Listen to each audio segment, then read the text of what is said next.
Shop the Sherwin-Williams Labor Day sale and get 35% off paints and stains August 22nd through September 4th. With prices starting at $31.84, it's the perfect time to transform your space with color. Whether you're looking to revamp your interior or exterior, we have you covered with bold hues, soothing neutrals, and everything in between. Visit your neighborhood Sherwin-Williams store or shop the sale online. Delivery available on qualifying orders. Click the banner to learn more. Retail sales only. Some exclusions apply. See store for details.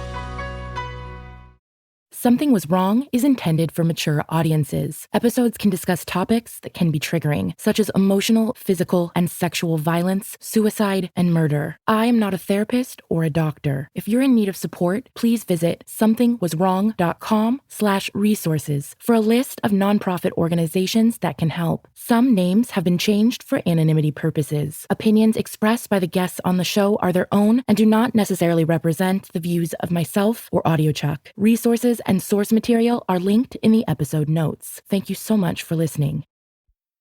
You think you know me, you don't know me well at all, at all.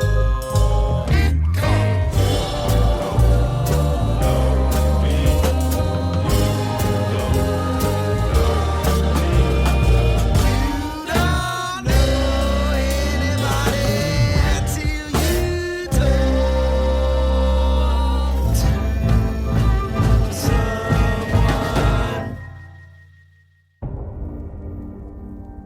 I think we're all at a party, and that's when Harper had shared that she found his real name. I had heard briefly, but she didn't tell me his name, and I couldn't remember it because we were at a party. And then I found out that they got back together. And when I had seen Harper again, she told me his real name. And, when you Googled it, the sites were miraculously down. So it added validity again to his witness protection. The page on the site was live, and then as soon as they found out, it went down. I was like, well, if I was a real company, I'd probably do features. I would tag them, or maybe there's videos, or maybe there's office things or something like that. And I went to the Instagram feed that they have, and sure enough, right there, they do features. And I was like, great. Probably won't be able to find anything here. I mean, who wants to scroll through so many images to see someone tagged, and would he be tagged? And they did features and would have family photos of them out on the field. And I think I probably scrolled maybe 3, 4, when you have the gallery view and you scroll down. I think I probably did 4 scrolls down, and there he was, his face, everything right there. And I clicked on it. It had him tagged, his real handle, which was crazy because, your witness protection, you probably shouldn't even have an Instagram handle, but he had one. And then what they had was one image, a face shot, which was definitely him, his first and last name, which were nothing like his real one. And then the more you scrolled, it was him at a wedding dancing, and a quote, him on a hike with a girl, and a quote. And then I think the final 2 images is oh, he's wearing a suit. And then scrolled, and then the next image was him in the aisle with a girl. And I was like, wow, he's married. So yeah, there's pretty kind of a complicated feeling. You feel, I knew something wasn't right about you, but in disbelief, what an asshole. How are you going to go about telling your friend this? And then from there, I just kept digging.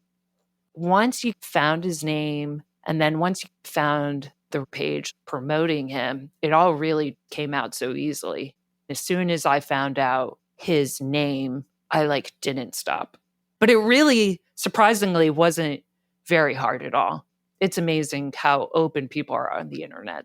That's what's funny to me is as soon as you found his real name through the help of Harper, it all just came flooding out. I just was staring at these images.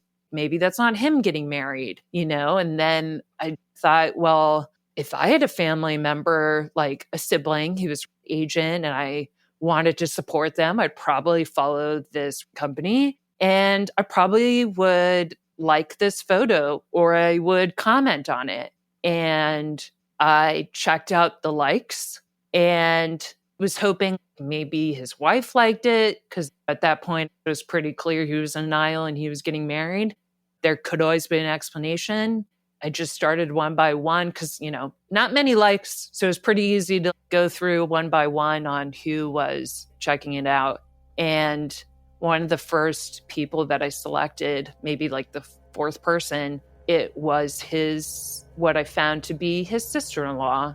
She had a very public Instagram. She was very active about posting on it. And again, not far down the scroll, there it was, her on a beach with this man next to her who she revealed to be her husband. And the photo that Joe had in his shot was him at the beach on an aisle. They look fancy, they're on a beach, and there they have like the hashtag from their wedding. And I was like, great, let's see where this takes us. I selected the hashtag for the wedding, and it brought me to a lot. There was him on an aisle. There was one from his brother, which I don't know if we knew he had a brother. It was his brother getting married, which was, Joe. And it was a picture on the aisle holding his wife's hand. I think what really surprised me was the timing of the wedding, which was November of 2019. So he didn't wait any time before pursuing another relationship. And I just kept looking at the images from the hashtag. Who is posting them? How are they related to this mix? I found his wife and then his wife's twin. Then the wife's twin was in an image with another man who obviously was her boyfriend, partner. And that guy was tagged in the photo, and it just revealed another wormhole. He doesn't know it, but he probably was the biggest help in this whole pulling together the truth. He was very active on social media and wasn't private and tagged every single person. Then it just continuously unfolded from this. Once you find one thing, you can't stop looking. I was texting Harper while I was finding this information, and it's like every second I had something new to share and some new truth to share from the wife's twins' Instagram. I was able to piece together that throughout 2020, they went on multiple vacations as a family with Joe. Meanwhile, Kenzie's here thinking he's like on set or something, or I have no idea. The amount of lies and duo life really unfolded. He went on vacations. He did trips with them. They were friends. They were interacting. It's just, I don't know. It was so crazy. Joe's sister-in-law, she was also super posting. She had been with Joe's brother for a long time. So there was a lot of history there, which sounds really creepy for me to say that at this point in time. It's like, I feel like I'm part of a family, not in a good way. What also unfolded is she had a photo, and it was the majority of Joe's family. And some things stuck out in that shot was that there was a woman tagged, and this woman turned out to be Joe's mom, which is funny because Joe claimed his mom had passed away. And there she was on social media, Joe's mom. She never passed away. And then what else was also interesting about that photo was that you can click on it and see who's tagged, right? And on Joe, there were 2 Instagram handles tagged. And one was his current Instagram handle, which was private. And another one wasn't private. I initially thought, sure, she just mislabeled someone. She placed it on him because it was his second Instagram handle. This one was from years before, like 2010, 10 years before. That one was crazy because he clearly had a glow up, and it revealed some truths about him. He didn't completely make up his past like a psychopath. He leveraged some truths It kind of just revealed like a whole nother side to him where it was like, oh, wow, we really didn't know him because he looked completely different. He definitely had to glow up from talking with Joe. He was really into country music. And sure enough, in this prior old Instagram handle, he's there at a concert with a very old girlfriend and he's so into it. Okay, well, you didn't lie about that. That was true. I mean, you didn't make country music videos, but you definitely wanted to. Definitely projecting some kind of desire, wish of a life you had. But there was a video of him that he reposted.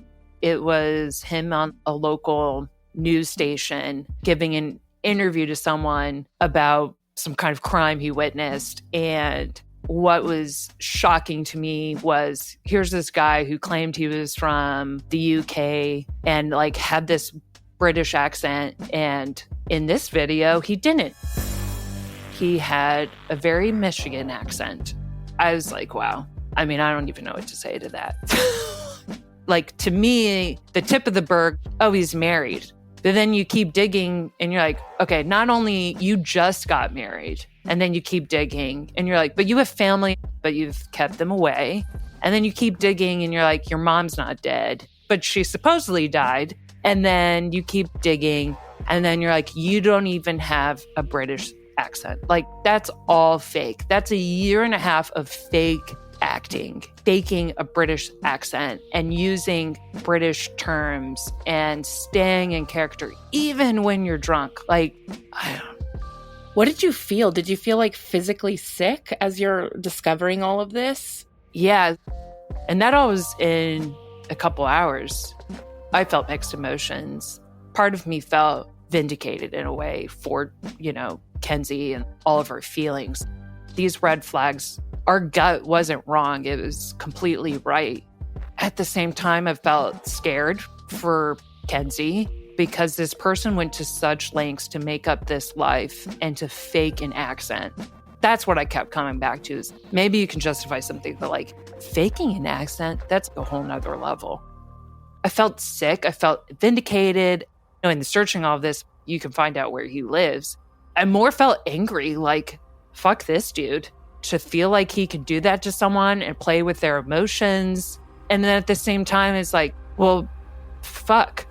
Like, now you have all this information and you have all this proof. How do you tell your friend that they've been brainwashed, gaslighted, lied to, all of that for over a year? How do you deliver that message? I think that's the part that made me feel sick. You can't just send that over in a zipped file and be like, here you go. You can't do that.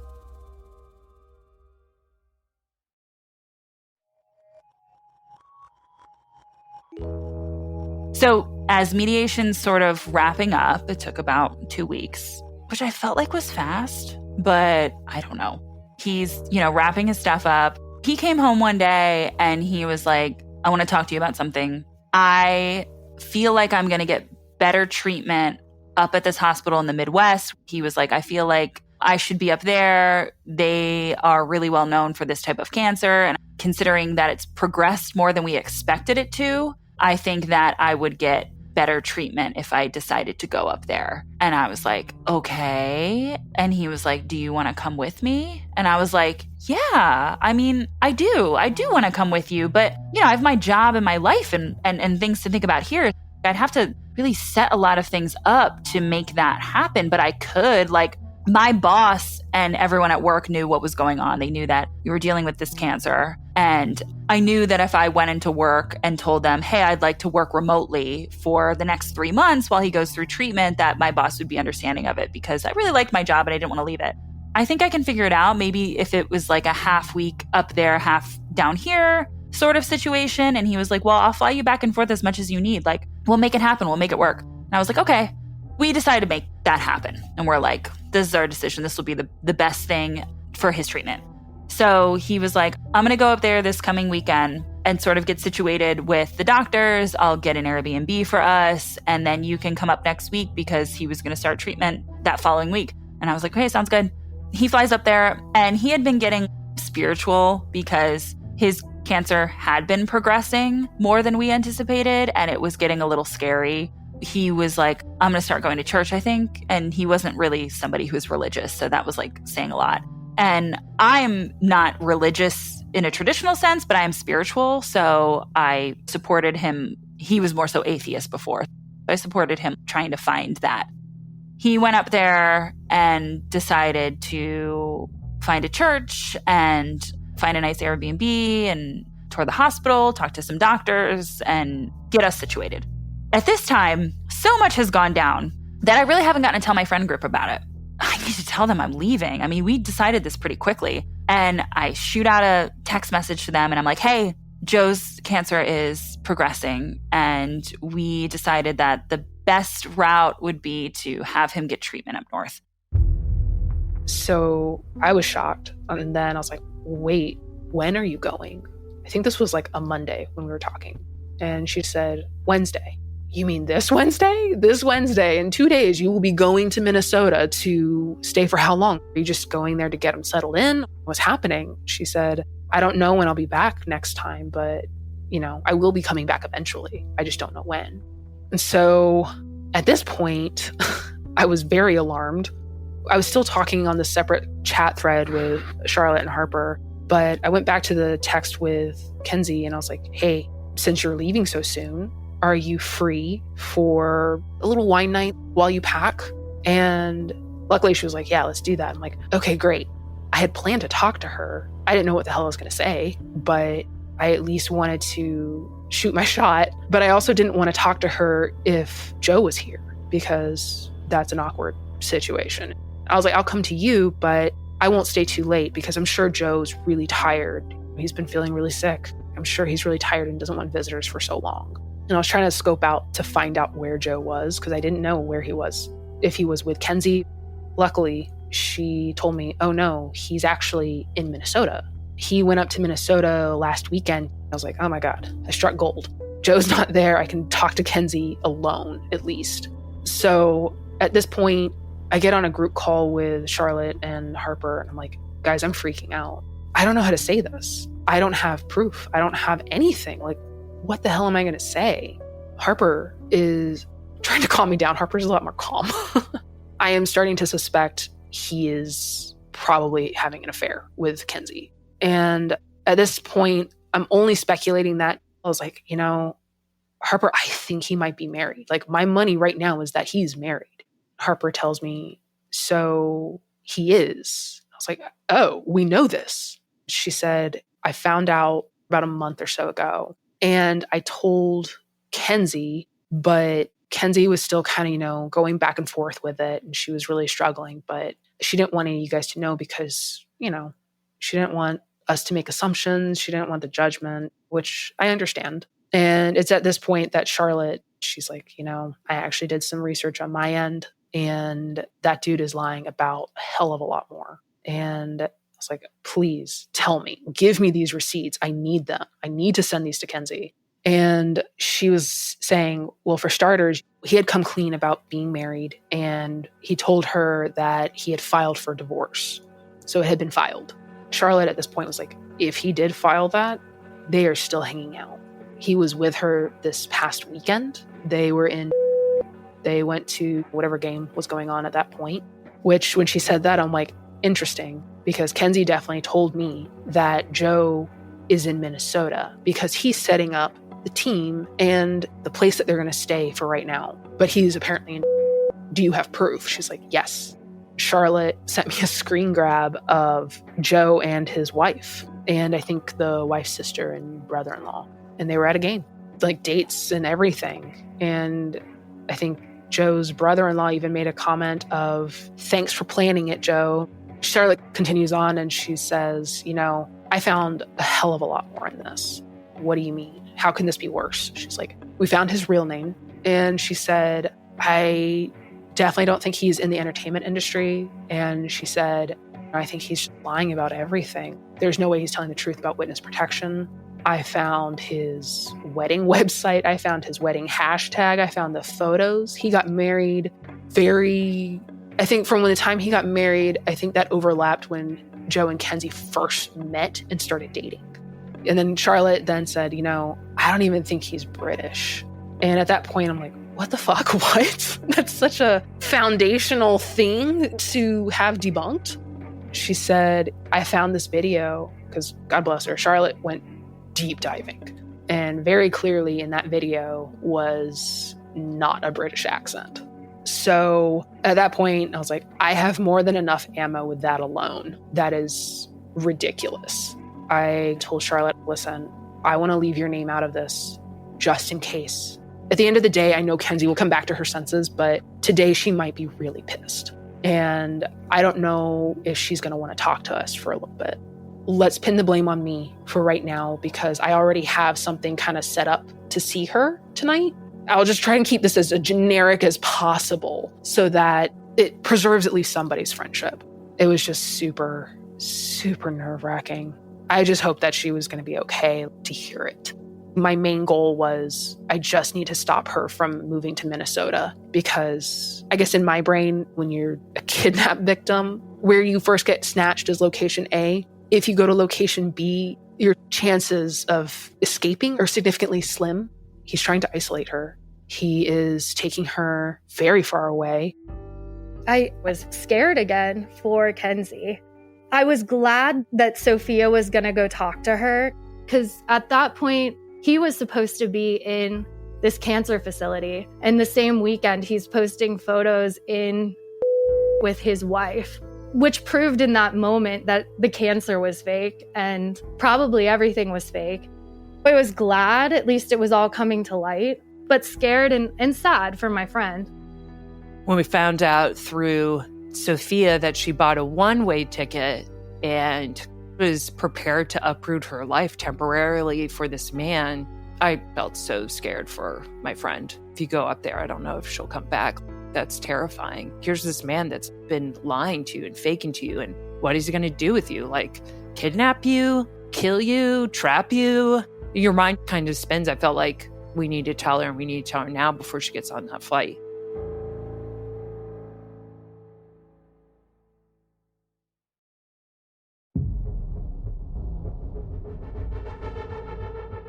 I get a side message from my friend Sophia, and she's like, when are you leaving? And I was like, in like 3 days. And she's like, can I come over tonight? And I was like, yeah, sure. At this point, I am freaking out. I drive over to her place. She doesn't live that far, but it felt like the longest drive, but also the shortest drive. I was dreading it. I was so scared that Kenzie was going to be so angry that we dug. I felt really just super guilty. And I mean, I wouldn't blame Kenzie if she was mad at me either. So she comes over with a bottle of wine, maybe 2, and she's acting weird. And I'm like, are you okay? And she just looks at me and she's got like tears in her eyes. She's like, Joe isn't who he says he is. And I was like, whoa, what do you mean? She goes, he's married. And I'm like, oh God, they figured out about his wife. They figured out his wife. Now I already know about his wife. So I'm like, okay, it's fine. And at this point, Kenzie is being shockingly receptive. She's like, yeah, okay. I'm opening up the bottle of wine and I'm like, look, Sophia, it's totally fine. I know about his wife. I've actually known for a couple of weeks and he's been going through the divorce process. I didn't want to tell anyone because I didn't want anyone to judge me for staying with a married man because it's really complicated and I had my own reasons for staying that were like for myself. And I just decided to keep them close to chest. And she was like, and I saw the paperwork. He's filed for divorce. So I'm like, okay, are you sure he did that? She's like, yeah, I saw it. I'm like, okay, but anyone can get that kind of stuff. Like you can get paperwork off the internet. You can fill it out. It doesn't mean anything.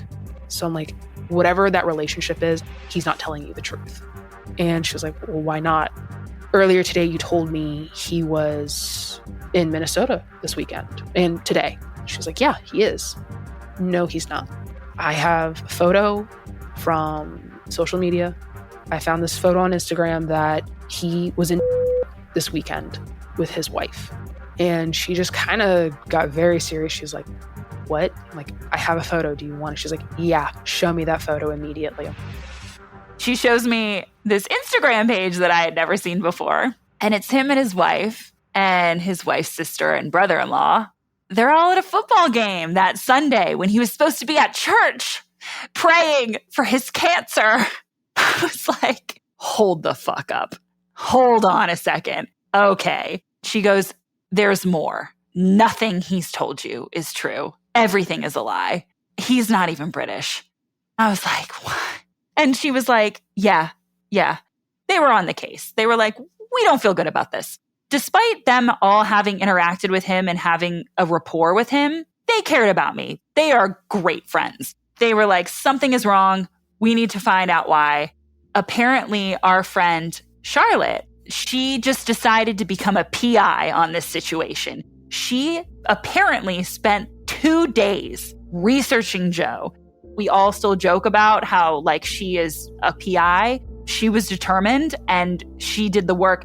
I had found out later that I was blocked from all social media accounts. His account, his wife's account, all of their accounts. And that was done by Joe. He absolutely went in there. He was able to get into his wife's account and block me. And he was able to block most of my friends. But he missed Charlotte. He missed one. And that was his undoing. Charlotte, hell yeah, shout out, for real. Seriously, cheers to friends like Charlotte, 100%. So my friend Sophia, who's standing in front of me with tears in her eyes, was like, the reason I'm here and Charlotte isn't is because Charlotte's so afraid to tell you. She's afraid you're going to be mad at her. And I was like, are you kidding me? I was like, you guys are the best friends in the world to have gone to this effort to make sure that I was okay. Like, I would never be mad about this. Like, you are worried about me and you found some shit. Like, this is nothing to be upset about. This isn't like some gossip. This is serious. Sophia was like, I was afraid that he was going to take you out of state and we were never going to see you again. What the hell would have happened to you if he got you out of state and we don't know who he is? You don't know who he is. No one knows what he's capable of. If he's been lying about all this stuff since day one, what if he just stole you? What if he just took you away and we never heard from you again? And he was like texting from your cell phone or something and we're all thinking you're okay. And she's like, I was honestly afraid he was about to steal you from us. And she's not wrong. I don't know. I honestly don't know. Like, there's still so much about this man that I never got answers to. Sophia drops this bomb on me. Charlotte is at home worried about how I'm going to react. I'm like, tell Charlotte to come over here. I need to thank her, hug her, and you guys need to be here for this. Sophia texted me and said, you should come over. Kenzie knows. I came over and I was like, please don't be mad. Like, you kind of question, oh, well, maybe it's just me. Maybe I'm overthinking things or reading into things. She looked vindicated. She looked relieved to know the truth. I'm about to call him. Charlotte comes over. She's crying. She's just sobbing when I open the door. She feels so bad. I'm just hugging her and I'm laughing. I'm chugging wine from the bottle, like straight out of it. I'm like, this is fine. You might have honestly saved my life. I have no idea what could have happened to me, especially as more information started to come out afterwards. I mean, I really look back and think, like, in that moment, I was like half laughing about it and half in shock. But now looking back at it, I'm like, holy shit. I really could have been stored away in a basement. It's terrifying.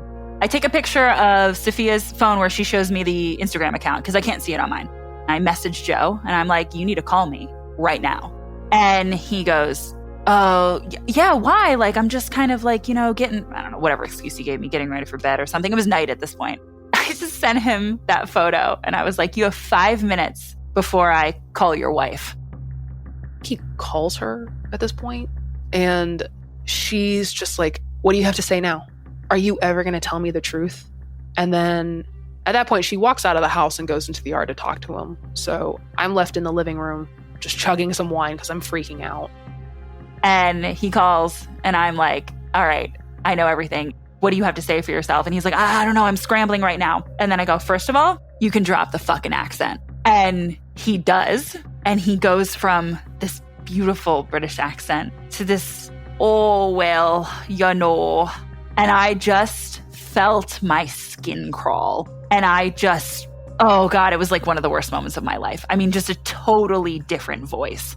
I remember standing outside and actually feeling this like weird trickle effect from my head to my toes of my skin crawling. like all the way from top to bottom of just like as if I shed a layer of skin. Like it was so weird and it was so extreme.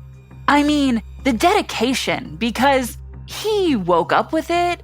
We got drunk all the time, never faltered, never floundered. I mean, he nailed it. My old roommate, her husband is French, and they hung out and they were talking about regions in England and France. And he was totally sold. Like he thought he was really British and his accent and everything. And when I had to tell them, he was like, "Are you kidding me?" I mean, he was good. He was good. He did his research. He even researched how to have the same dry humor and would apparently listen to shows and listen to podcasts to like pick up on their phrases and things like that so that it sounded really legit. He dropped that accent and I was like, okay, I actually know everything now. I know everything is fake. The first thing he said was, "I will pay you to keep your mouth shut." And that was a lot to take in because I'm sitting there and I'm thinking this man is really rich and he's promising me a lot of money. And I'm like, I can't talk to you. I didn't say this part, but in my head, I'm going, I have to get off this phone call, go talk to my friends inside, get my head on straight because my wires are all sorts of crossed right now. And we can talk later or however this is supposed to go. Because I mean, what if he's dangerous? What if he's involved with dangerous shit? What if the WITPRO thing, a lot of things I read about witness protection is that like 90% of people in witness protection are in it because they were actually in the gangs themselves and that they sold information for their protection. So like, what if he's involved in dangerous stuff? He had told me when we first started dating that like some of the work he did was in porn and like showed me pictures and stuff. Like some of the film work he did was in porn. What if he was a sex trafficker? What if he was stealing me? I mean, he showed me photos of these naked women. Did he get them online? I don't know. I hang up this phone call. I go inside. I talk to the girls. We're all playing all the scenarios in our head. We're going over everything. Fake British accent. Okay, what else is probably fake? Well, WITPRO's probably fake. His daughter, probably fake. His job, probably fake. It's all probably fake. How do I deal with this moving forward? I don't even know what to do. When she comes back in, she just says on the phone, "Okay, thank you. Goodbye." And she shuts the door and it's like, "We're done." Like, who's done? You and me or you and Joe? She's like, "No, me and Joe. We're done." Oh my God. Seriously? Just like that? She's like, "I'm done. I just can't." So I'm like, oh my God, thank God. And after that, of course, was very angry. Kenzie was doing this angry pacing back and forth. We all talked that whole night. I think we all felt like, wow, someone went to extreme lengths. Hearing from Kenzie, all of the other detail that she had and all the other things she witnessed, it just made it more crazy and terrifying, like someone like that exists truly in this world.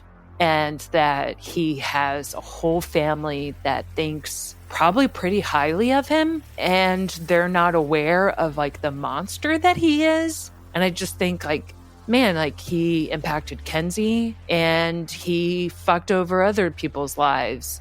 His wife, the other sister, the in-laws, his family. I wonder how much they actually know about him. It's scary.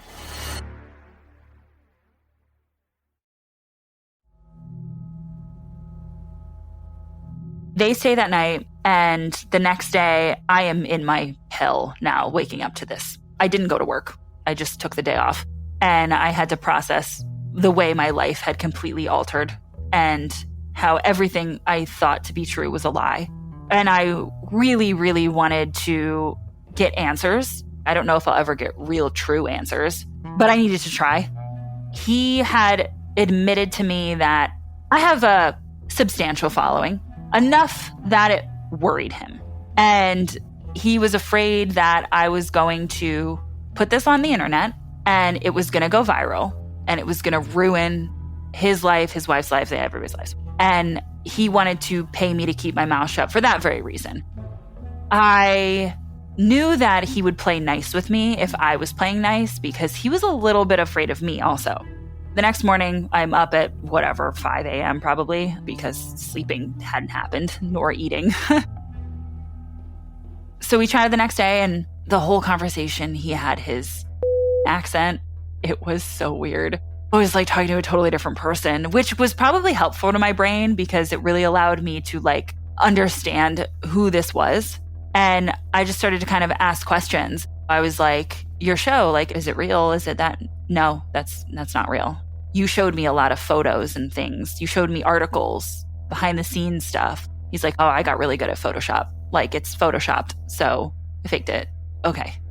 I heard people on the phone that knew about me or talked to me or wished me happy birthday. Like, he's like, oh, you can fake that stuff. You can burner phones. You can hire people on the internet.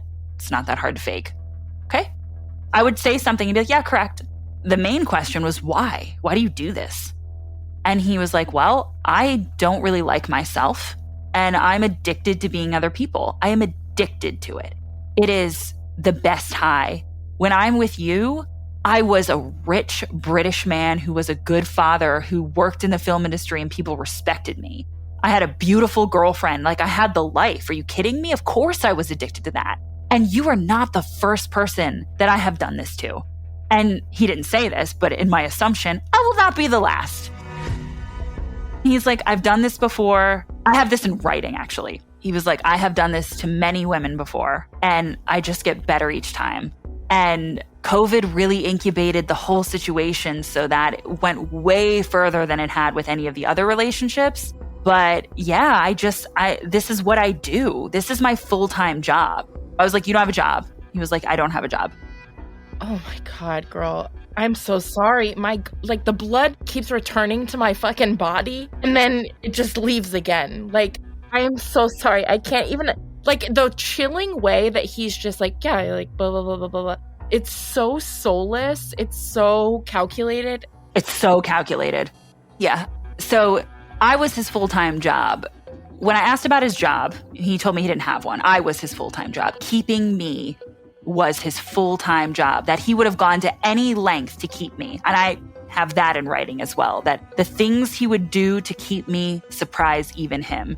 Which again, if I had got taken away, he had gone to these lengths, who's to say where he would have stopped? He would have had me locked in a basement in a cage. Like, honestly, who knows? Joe, so fitting. Joe had gotten a fake job to trick his wife and tell her that he was busy working with that job. And then he was able to actually utilize that fake job in ways to trick me further as well. And what I found out is that he went out and got educated in business and business investing so that he could tell his wife that he was out doing these business investments and lie to her when he was on the phone with me, constantly talking to me. So that was his cover up for why he was always on the phone. Then he used what perks he got from the business investing to have us tour homes and have nice cars and trick me in the ways so that I would believe the things that he was saying as well. He was really smart about educating himself and then using that education to trick both me and his wife in different ways. And have it never really overlap. And I mean, he was really good at it. And so that's why neither of us ever questioned anything. When him and I started dating, he would often bet on sports and do those internet phone gambling things. And I always told him I didn't like that stuff. I was like, that is addicting. You need to stop doing that. I do not like it. And probably about a couple of months in, he was like, hey, just so you know, I stopped doing this. I'm not doing this anymore. I'll still have a little play money for sports because I'm wealthy and I can do that, but I'm done gambling. And I was like, hey, that's really great. He's like, yeah, I didn't want to get addicted to it. Like I listened to what you said. And I was like, I appreciate that. My theory is that he never stopped doing that. He just didn't do it in front of me. And that he would make pockets of money from that. And it probably lined perfectly with his story of just investing in businesses and getting little spurts of money here and there. It made a lot of sense. So she probably didn't have any question. When I spoke to him on the phone, what he told me was because he didn't have a job, he had no money. He lived off of her. It was all of her money. He confirmed that he was never rich and he had faked everything. And everything he bought and supplied me was her money. I was benefiting off of his wife's money, which is so messed up. He tells me his wife is part of a very wealthy family, that they are willing to pay me off. She doesn't want to be embarrassed, yada, yada. I still don't trust the paying off story. I still don't trust this man. It could sound like I'm blackmailing him. I don't like how it feels. I don't like feeling like you're shutting me up. All of it I didn't like. So I'm still like, look, I'll play nice. He knows that I have grounds to sue for a couple of reasons, because I could have sued him for him pretending to be somebody else and me spending money on him. He did not live off of me or ask for money from me, but we spent money on his daughter's room and off of things that were fake and didn't exist. So I could sue him for that. I was like, look, let's come to a deal. Here's the receipts. Pay me back. I'm going to put all your shit on the porch. I have a camera out there. I don't want to be home when you pick it up. And you can pay me back, leave it somewhere on the porch, and we'll call it even, because I'm not trying to start a court case. I'm not trying to get into legal. I'm not trying to make you feel blackmailed or all the awful things that can come along with this. Like, that's not my jam. I had every opportunity to throw him on the internet and drag him through the mud. But the way I saw it is what was going to happen is that he was just going to keep doing this and keep using fake names. And like, it would go viral and then it would get forgotten. And then he would go somewhere and use a fake name anyway, and nobody would know that it was him. And then my name is stuck to it forever. Then anyone who looks up me, it's stuck to me forever. And I didn't want to be stuck to this guy forever. I told myself, I'm going to tell this story somewhere. I'm absolutely not going to shut up. I am totally going to tell this story, which is why I'm not going to sign any of that paperwork or let you pay me off, because I'm certainly going to put the information out there. I'm certainly going to let people know that this happens, that people are capable of this, that you've gone to these lengths to trick somebody, to Photoshop, to have actors, to have burner phones, to have fake cars driving around, to have stories and photos and all sorts of stuff, to like the length that you've gone to. People should know that that exists. But yeah, I was like, this is where we'll call it even. It was the weirdest kind of phone call, because his response was always just, correct. So Ruth isn't real? Correct. So you don't work in the industry? Correct. I would ask for details. I would dive a little bit further in, but it was just like, correct. Correct. That was it. Like, it was kind of like, you did it. You figured it out. Here you are. Correct. And then I would ask for more details and he would tell me the details.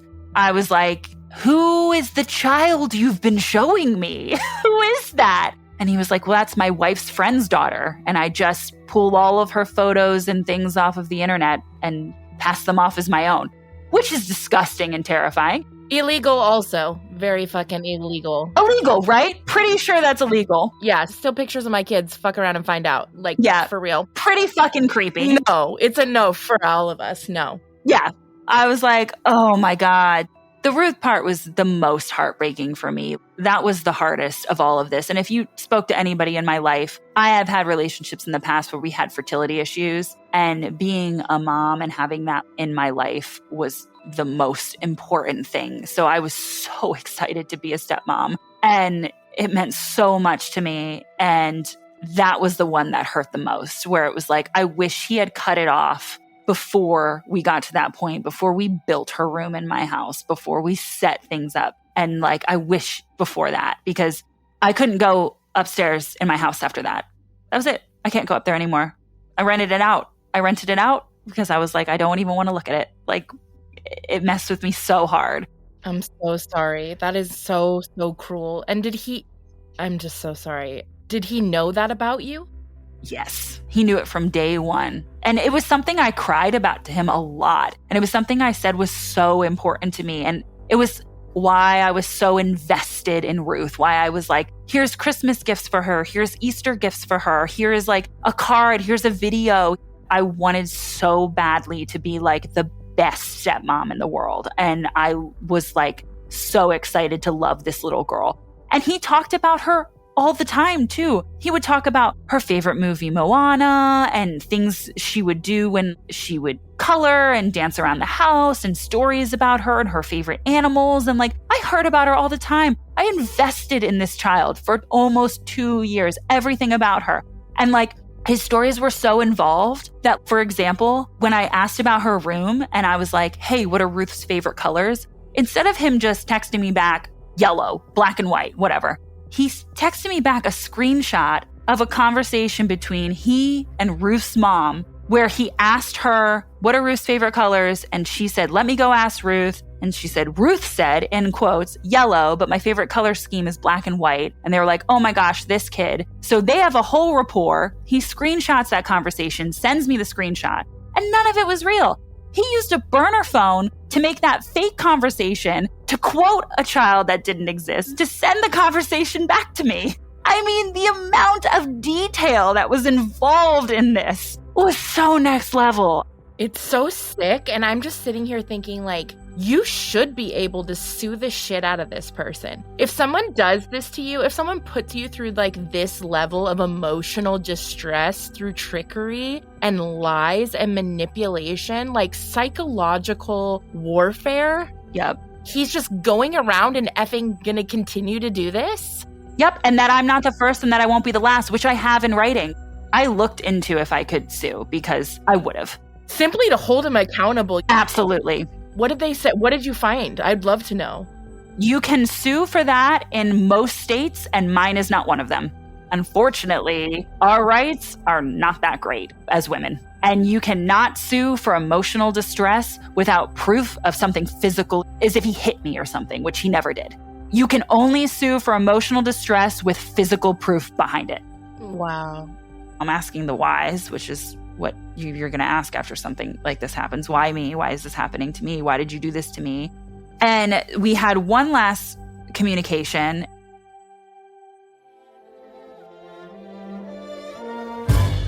Something Was Wrong is an AudioChuck production, created and hosted by Tiffany Reese.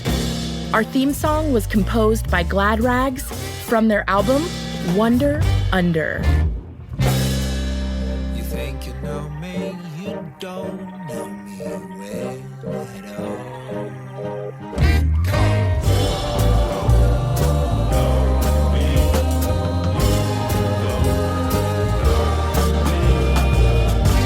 don't know anybody till you don't. So what do you think, Chuck? Do you approve?